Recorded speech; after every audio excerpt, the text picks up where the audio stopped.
campaign trail once again, and I have the pleasure of speaking with Daniel Miller. He's a Republican candidate on the lieutenant governor's primary election ballot. And welcome. You're talking to folks around Uvalde, Uvalde City and the county. So how you doing? How's your race going? I'm great, and hello Uvalde, and the race is great. We're crisscrossing all over Texas in the amount of time that we can. Dalhart to Del Rio and El Paso to Orange and all points in between, taking our campaign message to the people of Texas.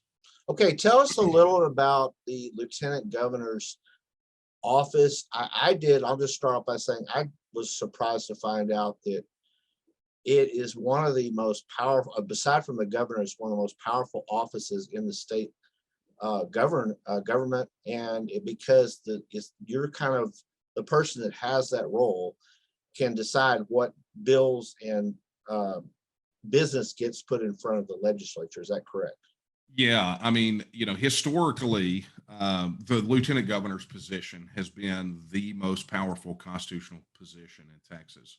That goes back to the, Constitution of 1876, when there was a constitutional convention to write the Constitution that we have right now. And, coming out of the Civil War and particularly Reconstruction and the post-Reconstruction era, the governor had an immense amount of power coming out of Reconstruction, and it created a major sort of incident where the governor kind of went out of control. The people were pretty unhappy about it. So when they were able to get him out of office and have the Constitutional Convention, one of the things that they did was give Texas a weak governor, but a strong lieutenant governor. And honestly, that's been, I think, one of the biggest criticisms of the current lieutenant governor is that over the years, they have ceded more and more legislative authority to the governor to operate under executive orders and emergency mandates. So, that oddly enough, I didn't think we would ever be in a position in Texas where we would be talking about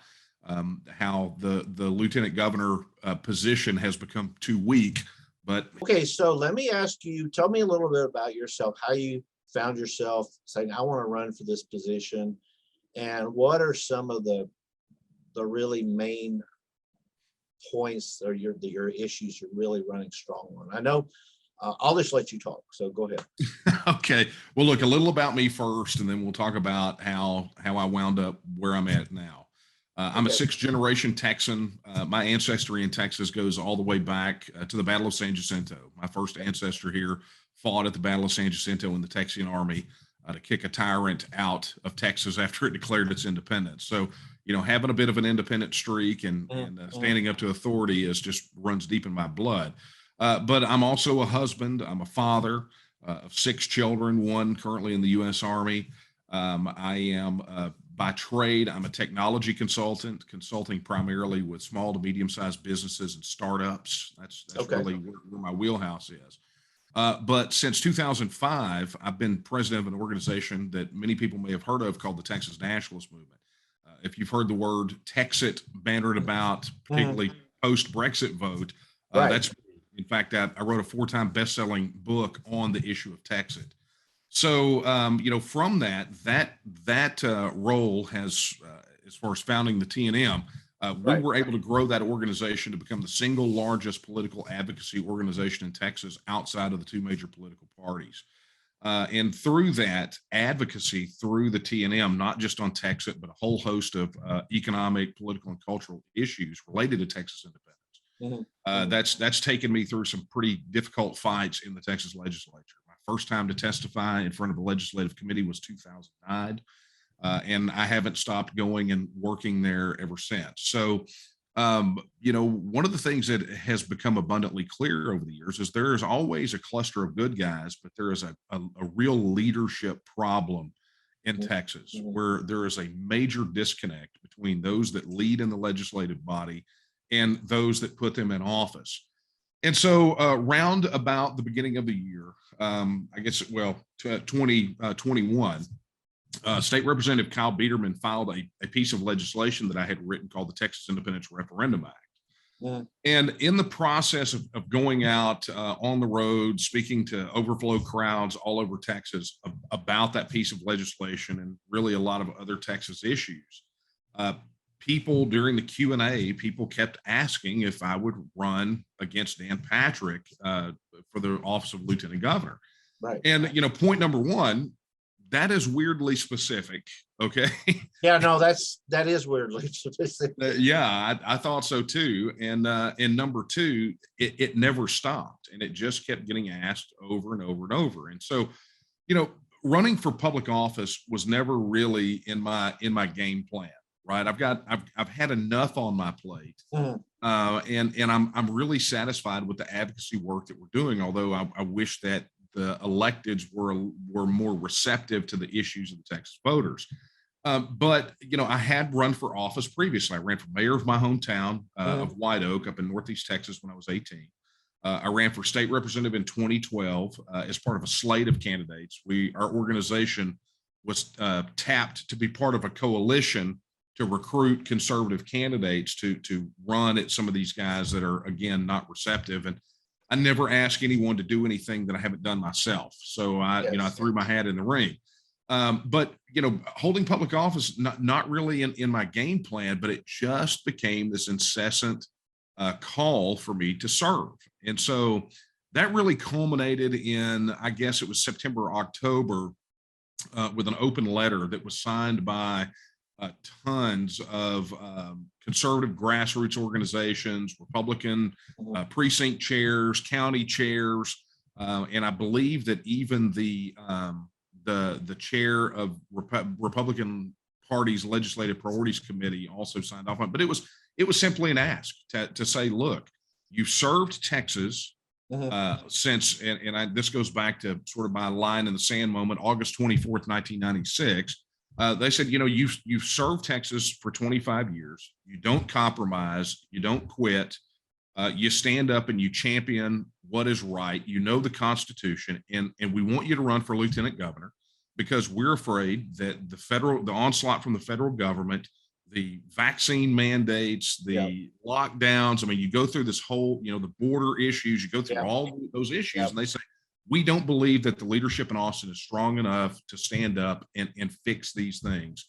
And so we would like for you to run for lieutenant governor. And, when you get called out in an open letter like that, I mean, and you've got in your entire history and fiber of your being, your entire adult life has been serving Texas on these issues. This has been since August 24th, 1996. It has been the entirety of my adult life to uphold those words in Article 1, Section 1 of the Texas Constitution, which says Texas is a free and independent state, and to support Article 1, Section 2, which says that all political power is inherent in the people. And so I will do everything I can to see those carried out to their fullest extent, or until the gravedigger pats me in the face with a shovel, whichever comes first. Right. No, I get that. No, I was just kind of going to the Texit, but going on from that, I mean, we can cover Texit if you want. No, we could. No, I'd like to talk about it a little bit, but just sort of limited on times and everything. But I do want to just say this, coming from a citizen point of view, coming from somebody that lives in the Valley County area, which is some people say a border town. It's within an hour of the border, but we're on that main thoroughfare. We have experienced the brunt of a lot of the illegal immigration, trespassing on lands, high-speed chases. All of that's happened in the Valley. Our mayor has been on Fox News nationally, and Don McLaughlin. And so it is a real national issue that's come home to roost, so to speak. So I've given you a lot.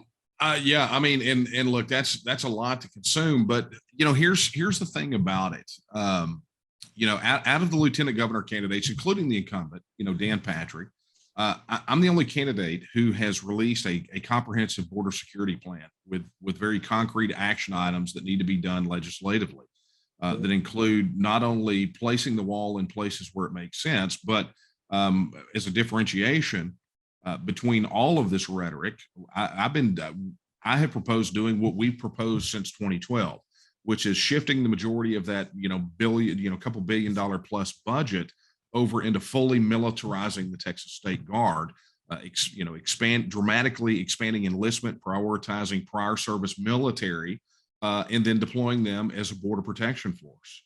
Because right now, I mean, look, Operation Lone Star, Greg Abbott, Dan Patrick can go around touting that, but it would be more appropriately titled Operation Chupacabra, because there are people who swear that they've seen it, and when they describe it, it sounds terrifying, but in reality doesn't exist, right? So, there is beyond the securing of the border. I've talked about very specific policy positions related to ending the magnets, designating the cartels as foreign terrorist organizations, going after their assets and anything that they've touched, which would dramatically decrease the challenges that we have with sex trafficking and human trafficking. But also, I suggested that when we do fully militarize the state guard, because they cannot be federalized, is that we give them clear rules of engagement, which means that when the cartels fire upon them, they have the ability to return fire and then give pursuit and neutralize the source of it. And whether that's on this side of the river, the other side of the river is irrelevant to us, because when cross-border fire happens, that is an international incident. And any country that's worth its salt that would protect its sovereignty would do exactly the same thing. And we fully have the authority to do this under the Texas Constitution, because the one thing that has to be done is the border issue has to be declared an invasion. When they put 10,000 troops on the border, when Russia puts 10,000 troops on the border of Ukraine, and the United States federal government calls it an invasion, what do you call 165,000 illegal crossings aided by the cartels and facilitated by the federal government that happen every single solitary month? You put that in perspective. There were 165,000 Allied troops that landed on the beaches of Normandy on D-Day, and that was an invasion. Right. We have many illegal aliens aided by the cartels crossing the Mexico border into Texas every single solitary month. And they're getting paid to do that too. People are paying them to help them get across as well. Well, sure. The federal government is actually taking our taxpayer money, distributing it through NGOs, and handing it out to those people that successfully make it across, who then give the cartels a cut. So our taxpayer money, our federal taxpayer money, is being utilized to subsidize human trafficking and illegal immigration. And to make it worse, is the National Guard that's deployed down there are pretty much helpless to do anything about it. They have been relegated to becoming an Uber service for illegal aliens, to get them to processing and then to get them to the airports. Let me kind of cut to the race a little bit. I was looking at the race, and from a voter's point of view, you've got a number of candidates on the Republican side. You have, I think, 4 on the Democratic side. And I was doing some research, and please correct me if I'm wrong, but my first, I guess, pessimistic view is it's like, well, the incumbents, they're very hard to beat. And I think a lot of people on post like, well, what's the use voting for some of the other folks? But then I started reading just kind of I don't know, some of the forecasts. I guess it said that it could really be up. It could really change. I mean, there could, at the very least, be a runoff. There's a high probability there could be a runoff, which would really be a big deal. And so tell me a little bit about that, what you're hoping to see. And to the voters, it's like, well, is it worth my while voting for who I want to vote for? Dan Patrick, is he just a slam dunk guy? I mean, anyway. Yeah, I mean, look, here's the bottom line. We know that the Secretary of State's office is instructing election officials to expect a runoff to be with almost 100% certainty in 3 statewide races: the governor's race, the lieutenant governor's race, and the attorney general's race. So, the fact that the Secretary of State's office is prepping for a runoff in all 3 of those ought to tell you something. But we also know that even in, from internal polling that's been done, not just through our campaign, but even through some others, we know that Dan Patrick is below 50%, which means runoff. And then additionally, even in the mainstream, these kind of really inaccurate polls, as we saw in 2016, they're still showing Dan Patrick at 52%, and those things have a tendency to skew way higher for incumbents, as inaccurate as they are. So with him just at 52% in some of those polls ought to tell you that he's in serious trouble. Here's another indication for you. The fact that he went out and begged Trump to come to Conroe to bolster him, the fact that Dan Patrick, that Dan Patrick is running a flight of statewide television ads. People that are running away with it don't spend millions of dollars for statewide TV buys. Yeah, It's it's a follow the money kind of situation. sure, So, yeah, sure. see what, So look, Patrick knows he's in trouble, but beyond that, I think really to what your point is this: in the primary, people should absolutely get out and vote their conscience, vote their principles, vote their values. Because at the end of the day, whoever comes out of that primary is going to wind up facing off in the general election. And this is especially true for Republicans. And one thing we know beyond a shadow of a doubt is that Dan Patrick, despite his campaign rhetoric and his broken campaign promises, carries a lot of baggage into the general election. We know the Democrats are going to dig up everything that we have on how he and Abbott let the grid fail and how they did that through, Chapter 313 subsidies, right? right.